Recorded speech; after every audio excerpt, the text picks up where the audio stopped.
ya con nosotros José Valdés, quien es comunicador político. El actuar de los diputados ayer, que llegó a la Asamblea Legislativa por más de 9 horas, llegó el ministro de Hacienda, el ministro de Agricultura y el ministro de Salud para tratar de sensibilizar a los diputados para que se lograra la asignación al presupuesto y poder ya empezar a utilizar los 250 millones de dólares que ya pasaron la primera fase de aprobación.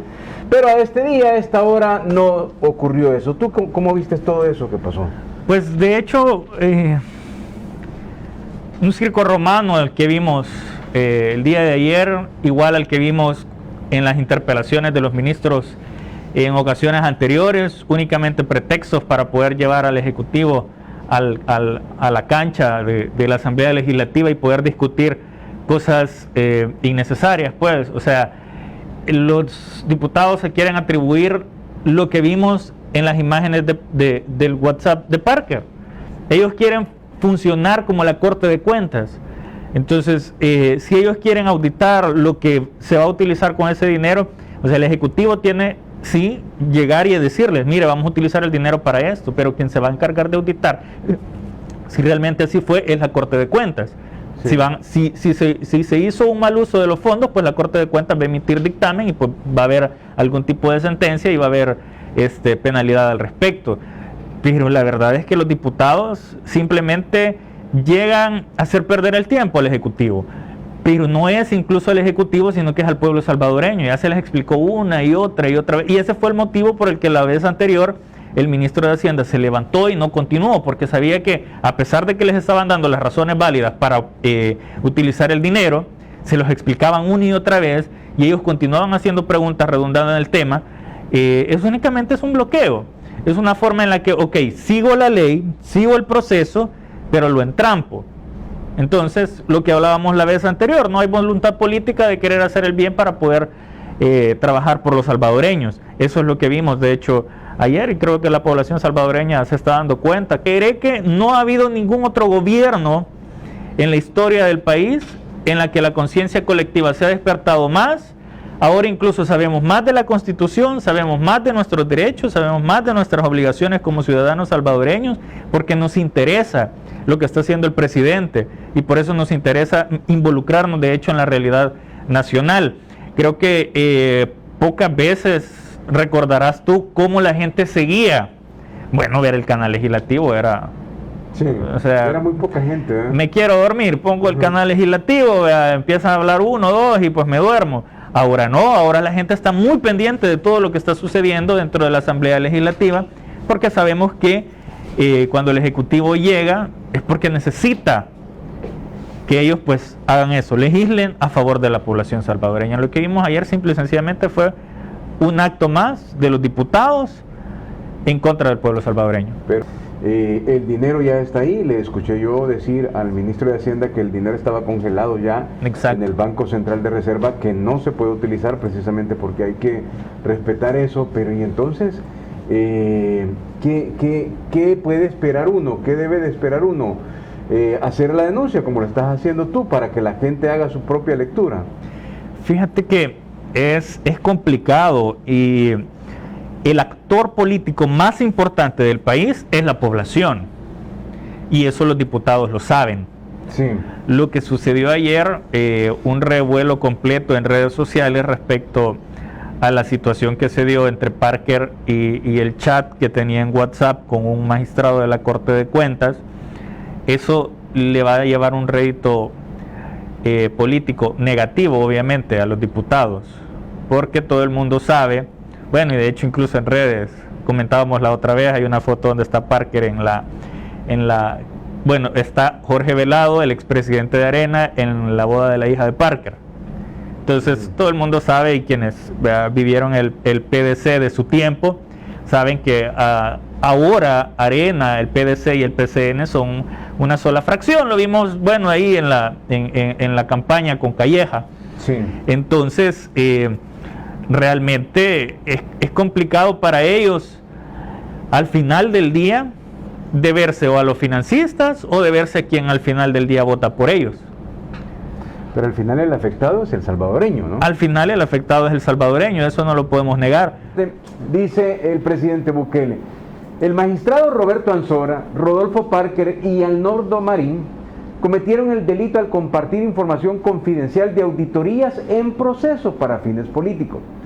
El fiscal Melara debe proceder, aunque probablemente solo haga lo que él considere conveniente. En caso de reelegirlo, los diputados estarían consumando el pago por este tipo de filtración, cometiendo el delito de soborno e invalidando esa elección. No sería extraño que sucediera, pero se sumaría a la larga lista de lo que la próxima asamblea tendrá que corregir. Dice, arríbasele Arnoldo Marín: le envío las observaciones que ha realizado la Corte de Cuentas, los que le sirven en esa discusión de la distribución. El examen es sobre los paquetes agrícolas. Las observaciones son fraccionamientos en compra de insumos. Faltan 9.000 quintales de fertilizante. Entregas de paquete en bodegas no autorizadas. Suministro de semilla por más de 10 millones evadiendo la ALACAP. Y le dice, de acuerdo a esta conversación, Arnoldo Marín al diputado Parker: me las envió el magistrado. Entonces lo que ocurre es que cualquiera puede inferir que lo que el diputado Parker necesitaba era argumentos, ¿no?, para preguntar. Y ahí se ve más claro, ¿no?, dónde está escribiendo. Quiero aprovechar la info. ¿Qué pregunto y cómo la pregunto? Probablemente. Más que todo, lo que ve, no le que vaya a querer pedir recursos más para los que ya tienen, le decía el otro, ¿no? Evidente, esto es básicamente las fotos que se hicieron virales ayer, donde está la conversación de que habría sostenido el asesor Arnoldo Marín, asesor del diputado Rodolfo Parker, y que fue captada allí en algún momento. ¿Y el siguiente de todo esto? Mira, de hecho, siempre ha sido quizás para la población salvadoreña un pequeño mito este entramado de hablar de los financistas de Arena, de lo que sucede dentro de la Asamblea Legislativa, sí, cómo tienen capturado el sistema judicial, la Corte Suprema de Justicia, la Corte de Cuentas y otro tipo de instancias, la misma Fiscalía General de la República, la Procuraduría para la Defensa de los Derechos Humanos, cómo ellos se reparten las instituciones, etcétera. Entonces, incluso hay gente que puede llegar a pensar que son teorías conspirativas, etcétera, pero este tipo de cosas vienen únicamente a darte pruebas reales de que en El Salvador sí existe o ha existido una dictadura disfrazada de democracia, en la que son otras personas las que han tomado decisiones que no han sido electas por la gran población salvadoreña. De hecho, uno de los financistas de Arena, hay un video que anda por ahí rondando en una entrevista matutina de hace muchos años, que dice: en Arena eso es una falacia, que las bases son las que deciden. Sí. Entonces, y así se da, históricamente se ha dado así. Aquí tenés ahora pruebas tangibles y que la población puede tener la prueba de que en efecto en El Salvador históricamente nuestra democracia ha sido manipulada completamente. Después de escuchar el pensamiento joven de este joven, no valga la redundancia, José Valdés, comunicador político, y vamos a enlazar vía Skype con el doctor Arturo Méndez Azar. ¿Cómo ve el momento político que está viviendo el país? Bueno, buenos días y saludos.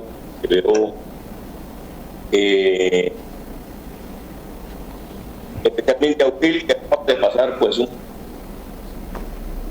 alguna manera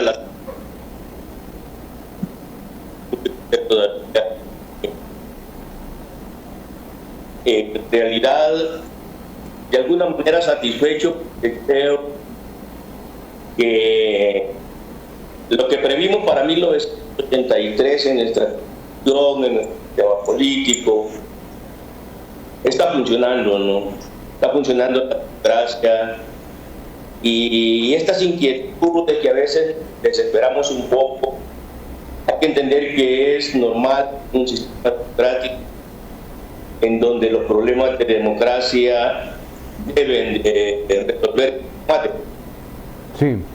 No vamos nunca a desesperarnos del tema de ninguna manera. Lo cierto es de que la conmoción social que sentimos, pues bueno, este mundial, la pandemia, pues a nosotros tenemos una pandemia política que verdaderamente pues nos mueve, pero que no tengamos temor. Vamos al 28 de febrero, en donde así como el 3 de febrero permitamos que el soberano se manifieste y que decida. Por primera vez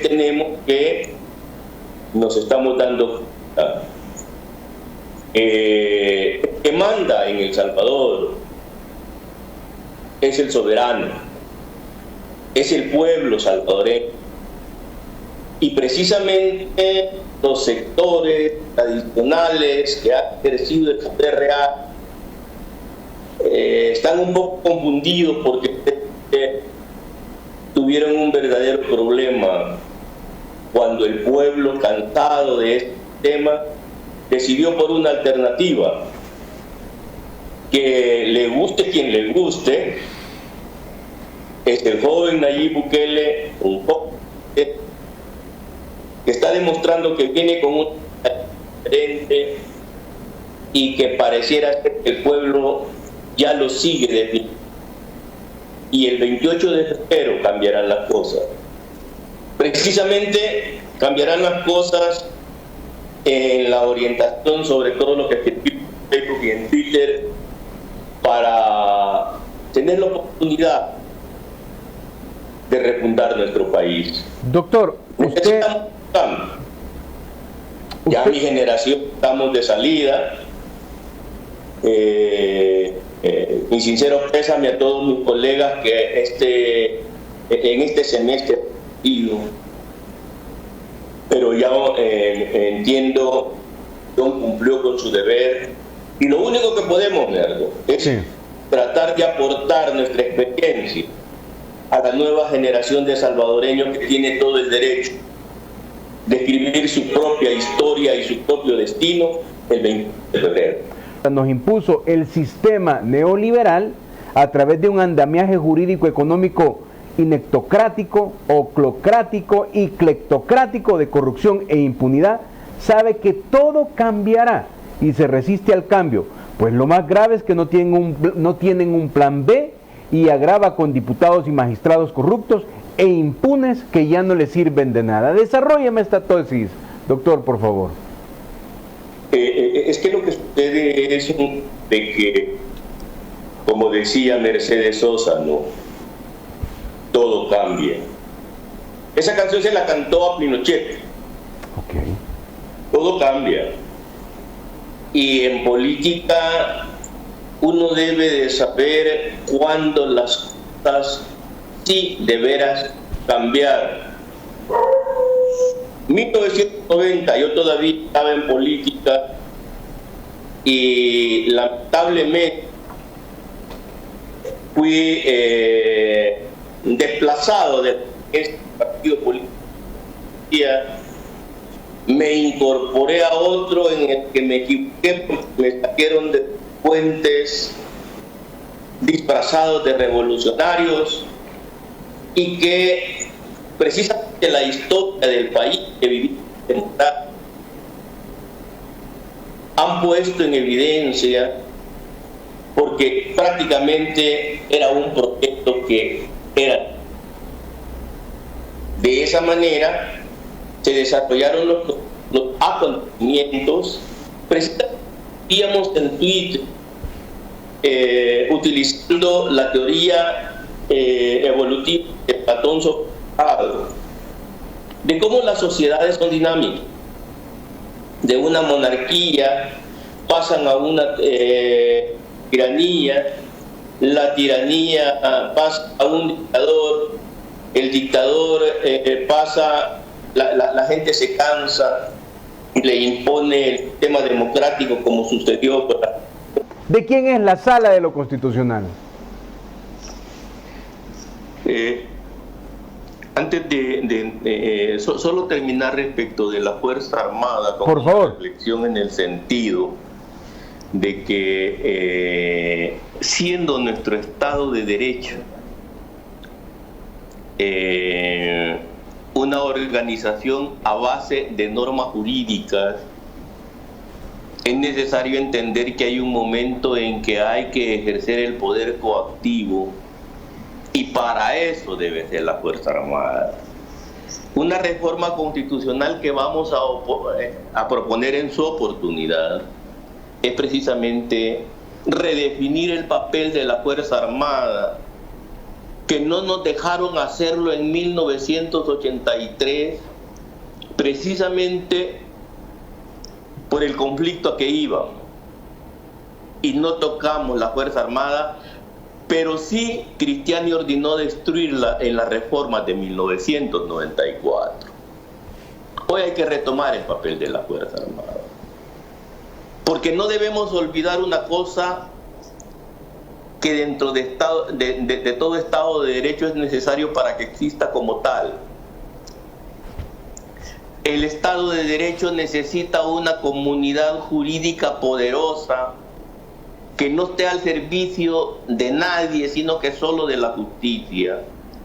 Resulta de que a la Sala, en 1990, aquella Corte Suprema de Justicia a la que yo le metí ante juicio y que precisamente me dieron orden de captura durante 3 años para decir que había abandonado el antejuicio. El primer problema era precisamente el hecho de que esa sala, esa Corte Suprema de Justicia, especialmente su presidente, se le metió entre ceja y ceja de que la Sala era la máxima intérprete de la Constitución. Y cuando esta tiranía familiar, empresarial, oligárquica, neoliberal, se tomó las universidades privadas, porque el problema es que se las toma y las financia a través del presupuesto general de la nación, obligó a las universidades, a las facultades de Derecho, a formar abogados con el complejo de que no eran más que técnicos y operadores jurídicos. La comunidad jurídica debemos de rescatar. El abogado es mucho más que eso. El abogado es para hacer prevalecer la justicia. Y la justicia lo obliga a enfrentarse a todas las clases de poder. Sin embargo, ahora resulta de que se han inventado de que la Sala es la última palabra y que frente a ella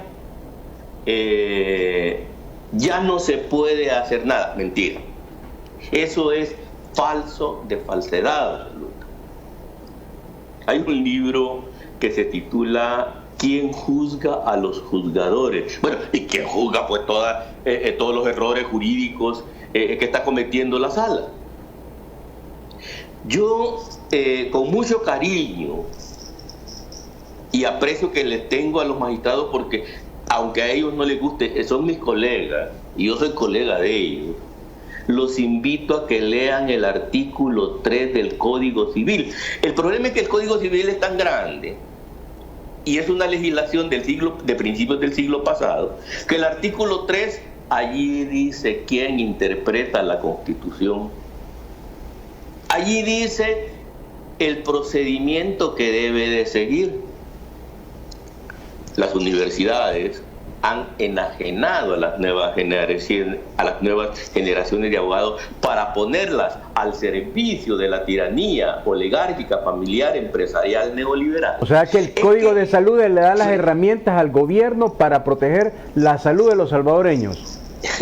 Ya no lo repito porque ya el señor presidente en la cadena en la cadena nacional y sin ser abogado, como lo han acusado, les explicó ampliamente la existencia de una normativa expresa que con base al artículo 235 de la Constitución, Sala y Asamblea Legislativa deben respetar. Pero bien, lo que pasa es de que esta tiranía familiar ha hecho de eso una herramienta de batalla política para sabotear al órgano ejecutivo. Bukele no se preocupe. De él, eso sí, ya no insiste en el presupuesto. Miren, no se lo van a dar, porque han utilizado eso también como campaña, en el sentido de que el pueblo se confunde cuando verdaderamente le dicen de que le han aprobado, pero el dinero contante y sonante no se lo ponen a disposición. El presidente está funcionando con el IVA que pagamos todos los salvadoreños que consumimos bienes y servicios en el país. ¿Saben cuánto es lo que aportamos al presupuesto? El 87% del presupuesto nacional. Los ricos solo aportan el 10% y de ese 10% evaden el 7%. No, ya es suficiente. Okay. Ese sistema lo vamos a cambiar el 28 de febrero. Entonces, presidente Bukele, démosle para el 27 de febrero. No se preocupe, ya no les haga caso. Ya no. Imagínense la sala de lo constitucional queriendo obligar al presidente a sentarse con delincuentes a negociar. ¿En qué cabeza cabe que ellos en sentencia se atrevan, no a ordenar, sino que a indicarles que es como sugerencia? No. Esa forma es perversa.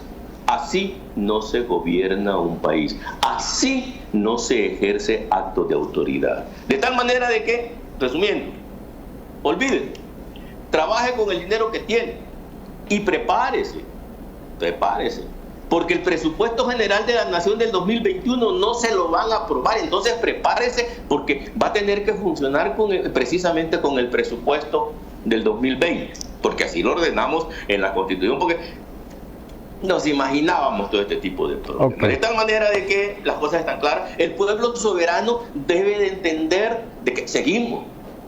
Como les he dicho, ahorita hemos pasado una etapa. Adelante está peor, ya viene la campaña. Y primero Dios, la oligarquía ya no mate más gente.